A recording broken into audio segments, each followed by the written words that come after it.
નમસ્કાર વિદ્યાર્થી મિત્રો, કેમ છો? મજામાં? અત્યારે આપણે ધોરણ 11 એસપીસીસી વિષયમાં એક નવા ચેપ્ટરની શરૂઆત જે છે આપણે કરી દીધી છે.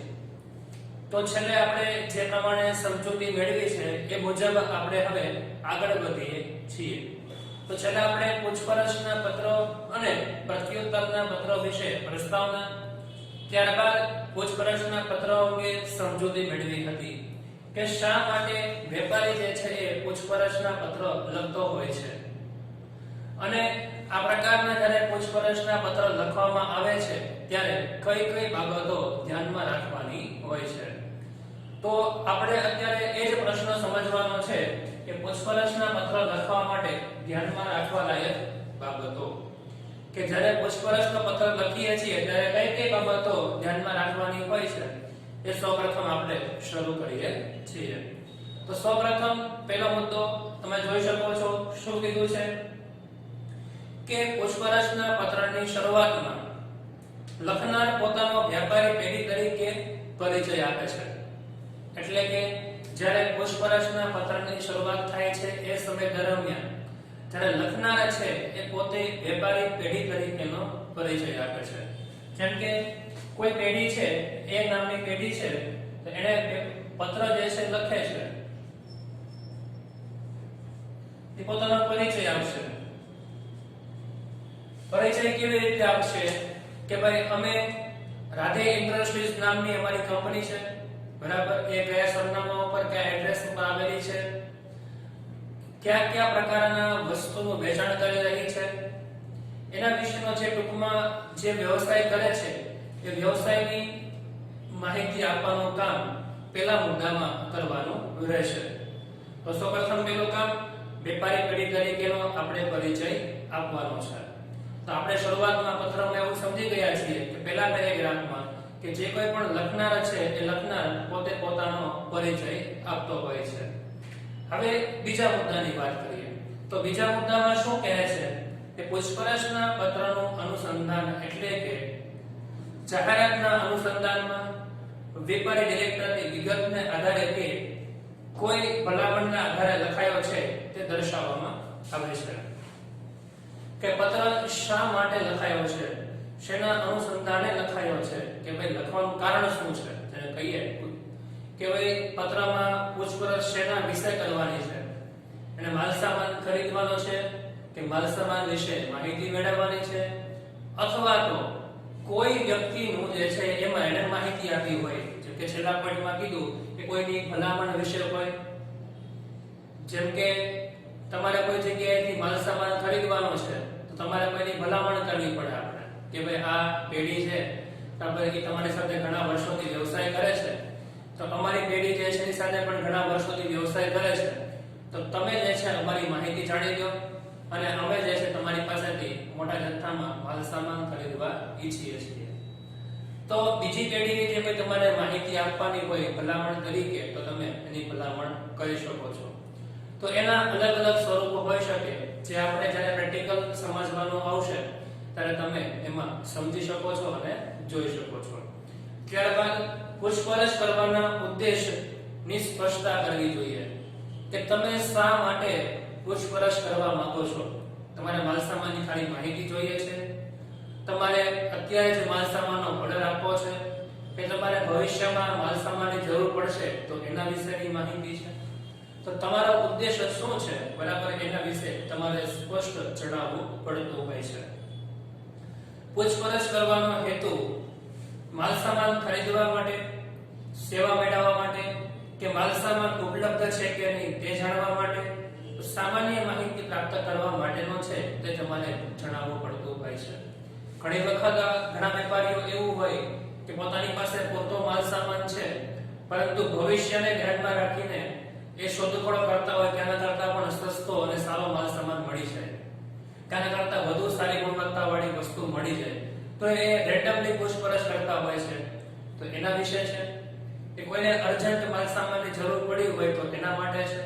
તો ટૂંકમાં તમારો ઉદ્દેશ શું છે એના વિશે તમારે ના પછીના પોઈન્ટમાં તમારે જણાવવું પડતું હોય છે અને એના આધારે તમારે પત્ર વ્યવહાર કરવાનો છે. તો આ વિદ્યાર્થી મિત્રો પોઈન્ટ ખાલી સમજવાના શેના માટે છે કે આ પોઈન્ટ તમારે પત્રમાં પ્રેક્ટિકલી લખવાના થશે. એ પોઈન્ટને આધારે તમારે મુદ્દો લખવાનો થશે. એટલા માટે આપણને ધ્યાનમાં રહે કે ભાઈ આ પત્રમાં શું લખવાનું છે, કેવી રીતે લખવાનું છે અને કેવી રીતે આગળ વધવાનું છે. ત્યારબાદ પૂછપરછની વસ્તુમાં જે વસ્તુ મંગાવવાની હોય એ વસ્તુનું વિગતવાર અને સ્પષ્ટ વર્ણન કરવું જોઈએ. જેમ કે તમે કોઈ વેપારી પાસેથી કિરાણું આપણે મંગાવીએ છીએ તો ભાઈ કઈ વસ્તુ કેટલી, ખાંડ હોય, લોટ હોય, અનાજ હોય, કઠોળ હોય, તો એ વસ્તુ કેટલી તમારે જોઈએ છે. ત્યારબાદ તમે ઇલેક્ટ્રોનિક વસ્તુ મંગાવો છો, ભાઈ એસી ના નંગ કેટલા, ફ્રીજ ના નંગ કેટલા, વોશિંગ મશીન કેટલા, તો એ તમારે કઈ વસ્તુ તમારે જોઈએ છે એ તમારે સ્પષ્ટ વર્ણન કરવું જોઈએ કે અમારે આટલી વસ્તુ ખરીદવી છે. ફર્નિચર હોય તો ભાઈ 6 કબાટ, 7 ટેબલ, 8 ખુરશી, તો એ એક સ્પષ્ટ થઈ ગયું કે ભાઈ આ વ્યક્તિને આટલી વસ્તુ ખરીદવી છે, તો એના આધારે તમને વેપારી પાછો પ્રત્યુત્તર આપશે. એટલા માટે તમારે જે કંઈ પણ વસ્તુ ખરીદવી છે એનું તમારે વિગતવાર વર્ણન કરવું પડે. ઘણી વખત ઇલેક્ટ્રોનિક વસ્તુ હોય તો તમારે એમાં કંપની પણ આવે કે ભાઈ આ કંપનીની આટલા ટનની એસી જોઈએ છે, ભાઈ આ કંપનીનું આટલા કિલોનું અમારે વોશિંગ મશીન જોઈએ છે, એની પણ ડિટેલ્સ હોય, આપણને ખબર હોવી જોઈએ. તો એ આપણે જ્યારે પત્ર આવશે ત્યારે તમને સમજાવીશ કે આ એક પ્રકારની માહિતીમાં શું લખવાનું હોય છે. અત્યારે તમે સ્પષ્ટ રાખો કે જ્યારે માહિતી મંગાવવાની હોય ત્યારે સ્પષ્ટ વર્ણન હોવું જોઈએ. તેમાં પ્રાપ્ત થઈ શકે તેવી વિવિધતાઓનો ખ્યાલ મેળવવા પૂછપરછ કરવો જોઈએ.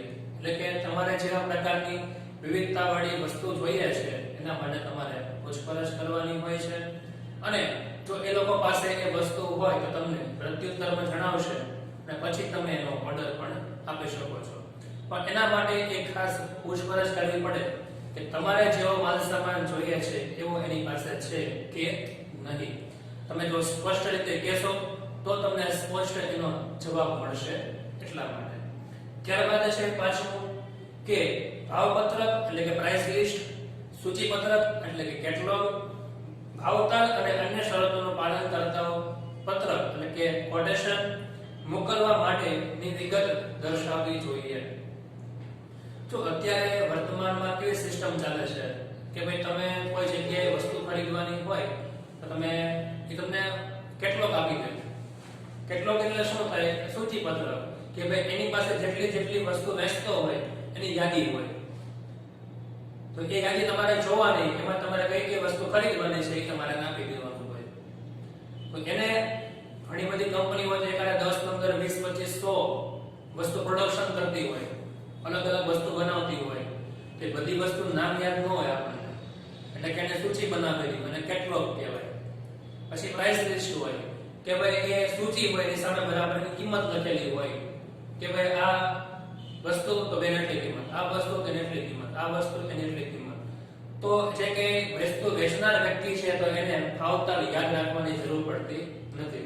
ડાયરેક્ટલી એ આખું પ્રાઇસ લિસ્ટ કેટલોગ જે છે એ ગ્રાહકને મોકલાવી દે તો બધી વસ્તુ ગ્રાહક જોઈ લેશે, એને યોગ્ય લાગે તો એનો ઓર્ડર આપે, તો એકદમ સરળ થઈ જશે ઓર્ડર. પછી કોટેશન હોય.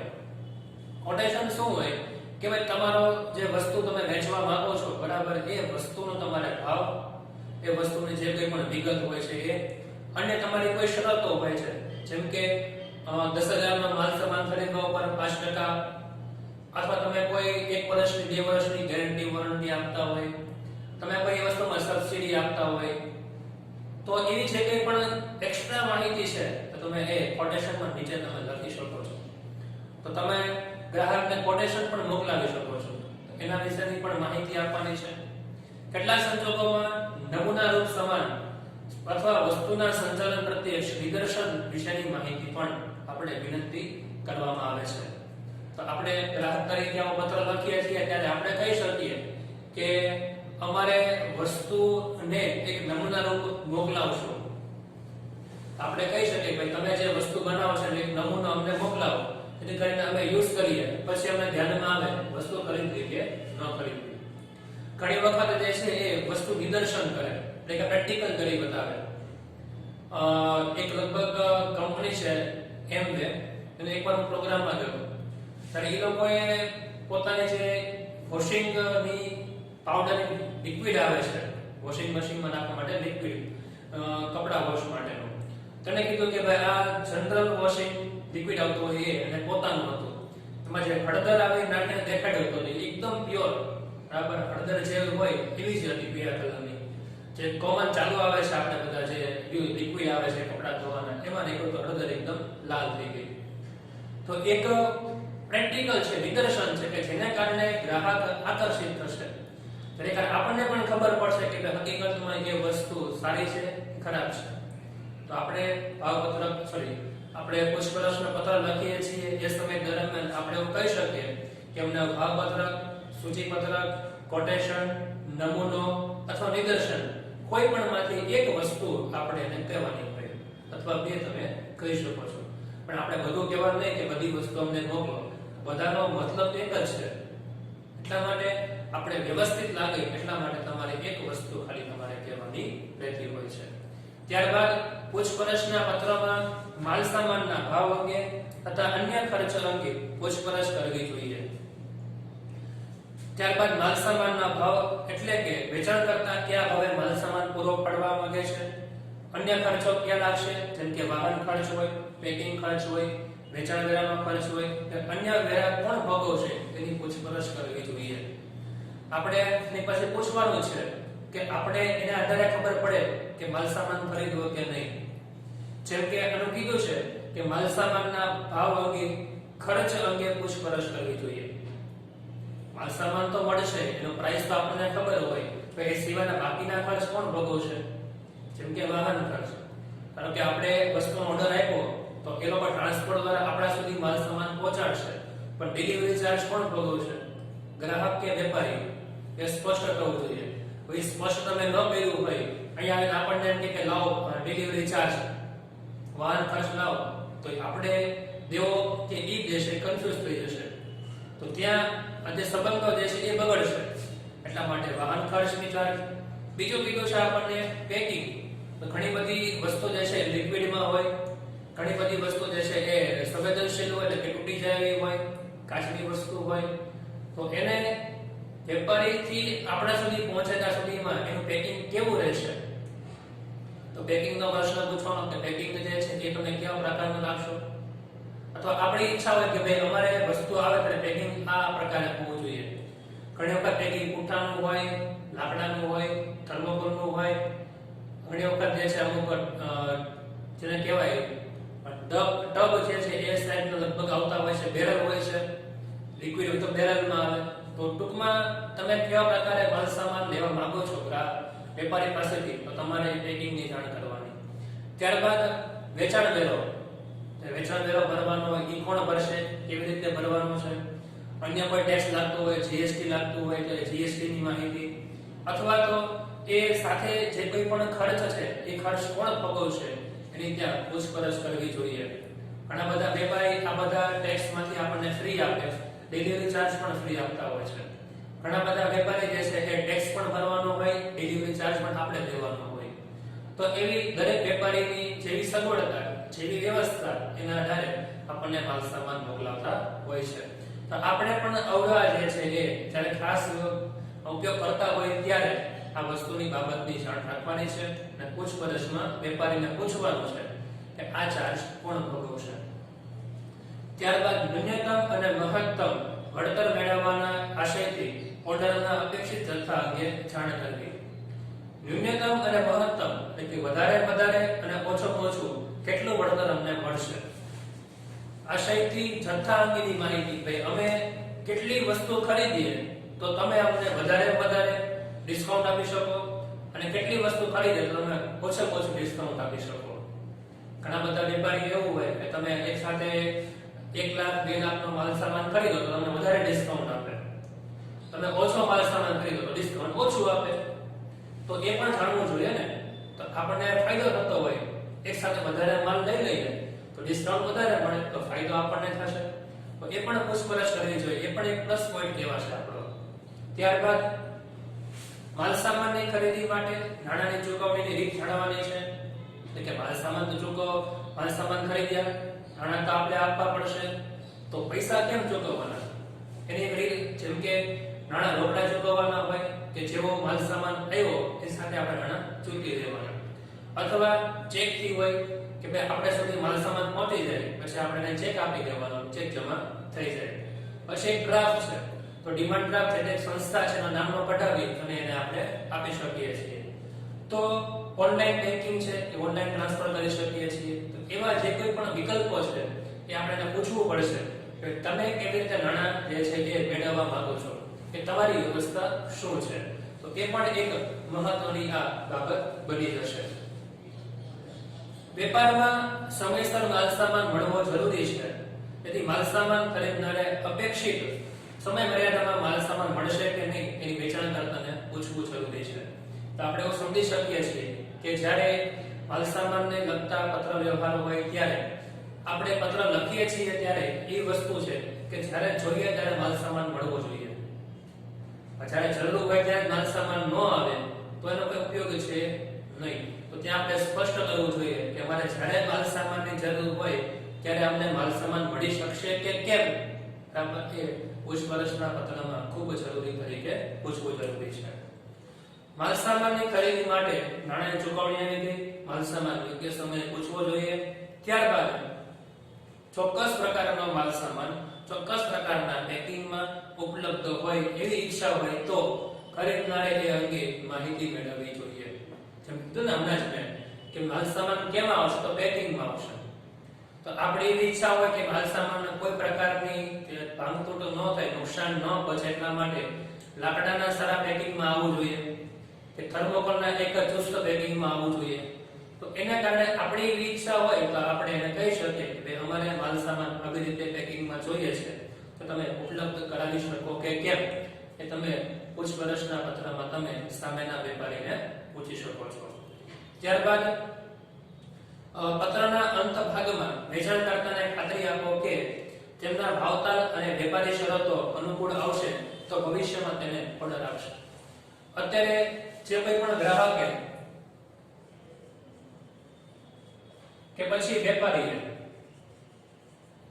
પત્ર લખ્યો છે, બરાબર, એ પત્ર લખવાનો આશય શું હતો? ખાલી પૂછપરછ કરવાનો છે. હવે પૂછપરછ કર્યા બાદ ઈ જે વેપારી છે, વેચાણકર્તા છે, આપણને પત્ર પ્રત્યુત્તરનો આપશે કે અમારો કેટલો ભાવપત્ર, કિંમત, આ પ્રકારે બધી પદ્ધતિ છે. આપણને અનુકૂળ આવે તો આપણે ઓર્ડર આપવાના છીએ. છેલ્લે આપણે પત્રના અનુસંધાનમાં ખાતરી આપવી જોઈએ કે જો આપનો માલ સામાન યોગ્ય ગુણવત્તાવાળો, યોગ્ય કિંમતે, યોગ્ય ભાવતાલ હશે તો અમે ભવિષ્યમાં મોટા ઓર્ડર આપવાની ખાતરી આપીએ છીએ. જેથી કરીને એ સામેના વેપારીને પણ એક ઉત્સાહ થાય કે ભાઈ મને મોટો ઓર્ડર મળવાનો છે. જેથી કરીને એ આપણને એકદમ વ્યવસ્થિત જે છે એ બધી માહિતી પૂરી પાડે એટલા માટે. ત્યારબાદ માલ સામાનની જથ્થાબંધ ખરીદી માટે પૂછપરછના પત્રો, ઓર્ડર અને માલ સામાનના વહન માટે જરૂરી સમયગાળા વિશે વિચારી અગાઉથી લખવા જોઈએ. તો આપણે જ્યારે આ પૂછપરછના પત્ર લખતા હોઈએ ત્યારે આપણે પોતાની માહિતી આપતા હોઈએ કે મારે 1 મહિનાની અંદર, 2 મહિનાની અંદર માલ સામાન જોઈએ છે, તો એ પત્ર લખતી વખતે ખાસ જોવાનું છે. જેમ કે આપણે કહીએ કે ભાઈ અમારે આજે તારીખ થઈ હોય